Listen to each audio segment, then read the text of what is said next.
तो इस वीडियो में मैं आपको बताने वाला हूं कि कैसे आप एसबीआई बैंक खाते की नेट बैंकिंग को रजिस्टर कर अपना यूज़र नेम पासवर्ड बना सकते हैं। दोस्तों, अगर आप अपने एसबीआई बैंक खाते की नेट बैंकिंग को यूज़ करना चाहते हैं तो उसके लिए सबसे पहले आपको रजिस्ट्रेशन करना होगा। रजिस्ट्रेशन करने के बाद आपको यूज़र नेम पासवर्ड जो आप बनाते हैं उसके ज़रिए आप यहाँ पे नेट बैंकिंग वाले पेज पर लॉगिन कर अपने बैंक खाते की नेट बैंकिंग को ऑनलाइन ही एक्सेस मैनेज कर सकते हो। और जो भी आपको बैंक फैसिलिटी देता है, जैसे कि लेन देन करने की, ऑनलाइन ट्रांजेक्शन करने की, या फिर बहुत सारी सर्विसेज नेट बैंकिंग में मिलती हैं, वो सारी की सारी आप यूज़ कर सकते हो। तो एसबीआई बैंक खाते की नेट बैंकिंग कर यूज़र नेम पासवर्ड वगैरह कैसे बनाया जाता है वो पूरा डिटेल मैं आपको मोबाइल की स्क्रीन पर ले चल करके बताने वाला हूँ।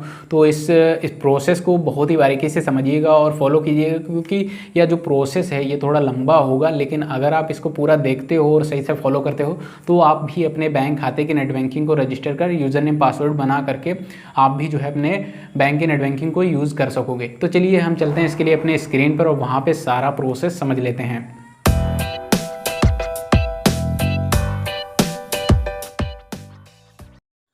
दोस्तों, अभी हम आ चुके हैं अपने मोबाइल फ़ोन की स्क्रीन पर और यहाँ पे मैं आपको मोबाइल के ज़रिए नेट बैंकिंग का रजिस्ट्रेशन प्रोसेस बताने वाला हूँ। तो आप भी अपने मोबाइल फ़ोन की स्क्रीन पर कुछ ऐसे ही स्टेप्स को फॉलो कीजिएगा।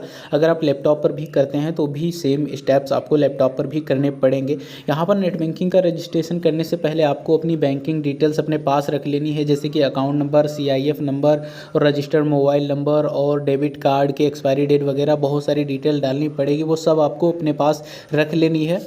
नेट बैंकिंग का रजिस्ट्रेशन करते समय आपको किसी भी पेज पर ज़्यादा टाइम नहीं लेना है, क्योंकि अगर आप ज़्यादा टाइम लेते हो तो वहाँ पे आपका जो नेट बैंकिंग रजिस्ट्रेशन प्रोसेस है वो फेल हो जाता है।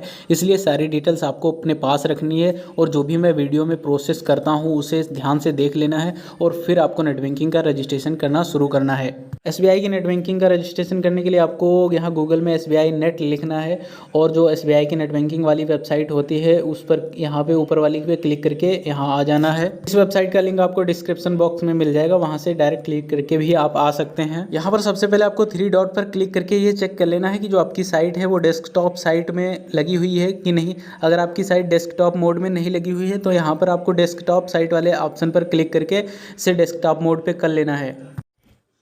थोड़ा सा इस पेज को जूम करेंगे और यहाँ पे कंटिन्यू टू लॉगिन के ऑप्शन पर क्लिक करके यहाँ पे आ जाएंगे। अब यहाँ पर आप देख सकते हैं यूज़र नेम पासवर्ड वगैरह मांग रहा है, तो आप इसे पहले बनाएंगे, उसके बाद ही जो है आप यहाँ पर यूज़र नेम पासवर्ड डालकर लॉगिन कर पाएंगे। क्योंकि आप नए यूज़र हैं तो इसके लिए आपको सबसे पहले नेट बैंकिंग का रजिस्ट्रेशन करना होगा। इसके लिए आपको जो राइट साइड में न्यू यूज़र रजिस्ट्रेशन का ऑप्शन दिया हुआ है इस पर क्लिक करेंगे, ओके करेंगे। अब यहाँ पर न्यू यूज़र रजिस्ट्रेशन को ही सेलेक्ट रहने देंगे और नेक्स्ट करेंगे। यहाँ पर आपको अपनी बैंकिंग की बहुत सारी डिटेल्स डालनी होगी, जैसे कि account number, CIF number, registered mobile number, branch code वगैरह वगैरह। सारी चीज़ों को आपको सही सही फिल कर लेना है। सेलेक्ट ट्रांजैक्शन राइट में आपको 3 ऑप्शन मिल जाते हैं, full transaction right, limited transaction right और व्यू राइट्स। यहाँ पर अगर आप फुल ट्रांजैक्शन राइट सेलेक्ट करते हैं तो आप नेट बैंकिंग में लेन देन वगैरह कर सकेंगे। अगर आप व्यू राइट सेलेक्ट करते हैं तो आप सिर्फ नेट बैंकिंग में अपने अकाउंट की समरी वगैरह देख सकेंगे। यहाँ पर मैं ट्रांजैक्शन वगैरह सब कुछ करना चाहता हूँ, इसलिए फुल ट्रांजैक्शन राइट को चूज़ कर लिया है। यहाँ पे कैप्चा वगैरह दर्ज करेंगे, आई एग्री पर क्लिक करेंगे और फिर नीचे सबमिट का ऑप्शन मिलता है, इस पर क्लिक कर देंगे। तो इस तरीके से आपके रजिस्टर्ड मोबाइल नंबर पर OTP जाएगा, वो OTP आपको यहाँ पे दर्ज करना है। OTP डालने के बाद कन्फर्म के ऑप्शन पर क्लिक करेंगे। यहाँ आपको 2 ऑप्शन मिल जाते हैं, इसमें आपको ऊपर वाले को सेलेक्ट कर लेना है। ऊपर वाले को सेलेक्ट करने के बाद यहाँ नीचे सबमिट के ऑप्शन पर क्लिक कर देना है। जैसे ही आप सबमिट करते हैं आगे आपको रिडायरेक्ट कर दिया जाएगा। यहाँ पे आपका जो डेबिट कार्ड जितने भी एक्टिव होंगे वो यहाँ पे दिखाए जाएंगे। आपको उसको सेलेक्ट करके यहाँ पे कंफर्म के ऑप्शन पर क्लिक करना है। जैसे कि मैं इसे सेलेक्ट कर लेता हूँ और यहाँ कंफर्म के ऑप्शन पर क्लिक कर देता हूँ। यहाँ से रिडायरेक्ट होने के बाद इस वाले पेज पर आपको आपका जो डेबिट कार्ड है उसकी डिटेल्स डालनी होगी, जैसे कि डेबिट कार्ड में जो आपका नेम पड़ा हुआ है वो, और एक्सपायरी डेट और उसका पिन और जो कैप्चा कोड है वो डालकर यहाँ पे प्रोसीड करेंगे।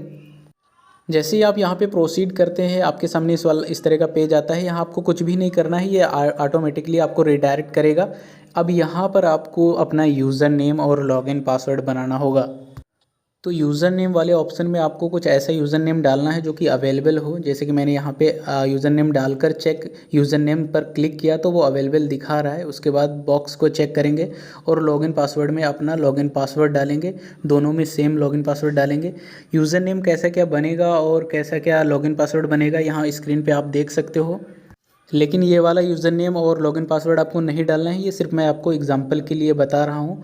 आपको कुछ और ही ट्राई करना है। यहाँ पर सबसे पहले आपको यूज़र नेम वाले ऑप्शन में यूज़र नेम डालकर यूज़र नेम अवेलेबल है कि नहीं ये चेक कर लेना है। अगर अवेलेबल हो, ग्रीन लिख करके आ जाए, तो ही जो है आप लॉगिन पासवर्ड डाल पाएंगे, अन्यथा लॉगिन पासवर्ड वाला ऑप्शन नहीं खुलेगा। ये आपको ध्यान रखना है। यूज़र नेम और लॉगिन पासवर्ड डाल लेने के बाद आपको सबमिट के ऑप्शन पर क्लिक कर देना है। दोस्तों इस तरीके से आपका यूज़र नेम और लॉगिन पासवर्ड बन जाता है। अब आपको दोबारा से एक काम और करना होगा, उसके बाद ही नेट बैंकिंग रजिस्टर हो पाएगी। अब आपको पोर्टल पे वापस आना होगा और यहाँ पे आपको कंटिन्यू टू लॉगिन के ऑप्शन पर क्लिक करके आपने जो यूज़र नेम और पासवर्ड बनाया हुआ है, जैसे कि यहाँ पे मैंने कंटिन्यू टू लॉगिन किया और यहाँ पे आपने जो यूज़र नेम बनाया हुआ है, जो लॉगिन पासवर्ड बनाया हुआ है, वो यहाँ पे आपको दोनों में डालना है और कैप्चा फिल करके आपको यहाँ पे लॉगिन कर लेना है। जैसे यूज़र नेम पासवर्ड डालकर आप लॉगिन करते हैं, आपके रजिस्टर्ड मोबाइल नंबर पर ओटीपी भेजा जाता है। वो ओटीपी आपको यहाँ पे डालना है और डालने के बाद आपको सबमिट के ऑप्शन पर क्लिक कर देना है। इस तरीके से आपका जो है नेट बैंकिंग पोर्टल खुल जाता है। यहाँ पर आपको प्रोफाइल सेट करना होगा और एक क्वेश्चन सेलेक्ट करके उसका आंसर यहाँ पे लिखना होगा। तो यहाँ पे जैसे कि क्वेश्चन में आप बहुत सारे क्वेश्चन दिए होते हैं, तो आप कोई भी क्वेश्चन सेलेक्ट कर सकते हैं और उसका आंसर उसी के अनुसार दे सकते हैं। जैसे कि मैंने यहाँ पे प्रोफाइल पासवर्ड डाल दिया है और क्वेश्चन सेलेक्ट में यहाँ पे आप देख सकते हैं क्या पूछा जा रहा है, वैसे ही आप उसको सेलेक्ट करके उसका आंसर लिख देंगे।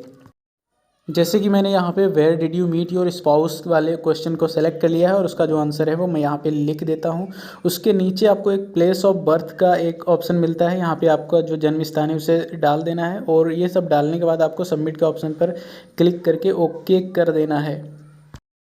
तो दोस्तों इस तरीके से जो है आपका नेट बैंकिंग का प्रोफाइल पासवर्ड भी सेट हो जाता है और आपकी जो नेट बैंकिंग है वो पूरी तरीके से रजिस्टर हो चुकी है। अब आप इसका उपयोग अपने यूज़र नेम और लॉगिन पासवर्ड और प्रोफाइल पासवर्ड के ज़रिए आसानी से कर सकते हैं। जब भी आपको मतलब कोई लेन देन करना है तो उस केस में आपको जो है नेट बैंकिंग में ट्रांजेक्शन को पूरा करने के लिए प्रोफाइल पासवर्ड डालना होगा और अगर आप लॉगिन कर रहे हैं तो लॉगिन करते समय जो आपका यूज़र नेम है और लॉगिन पासवर्ड है वो डालकर लॉगिन करना होगा। नेट बैंकिंग में काम करने के बाद नेट बैंकिंग से बाहर आने के लिए इसको आपको लॉग आउट कर देना है। लॉग आउट करने के लिए यहाँ ऊपर दिया हुआ लॉग आउट के ऑप्शन पर सिंपली क्लिक करना होगा और जैसे आप उस पर लॉग आउट पर क्लिक करेंगे आपका जो नेट बैंकिंग पोर्टल है वो लॉग आउट हो जाता है। फिर दोबारा से जब आपको काम करना होगा तो लॉगिन करने के लिए वही यूज़र नेम पासवर्ड डालकर लॉगिन करना होगा और फिर इसी तरीके से आप जो है यहाँ पर इसको यूज़ करते रहेंगे। किसी भी तरह का डाउट है या समस्या है तो आप कमेंट कीजिए, आपको कमेंट का रिप्लाई ज़रूर मिलेगा। धन्यवाद।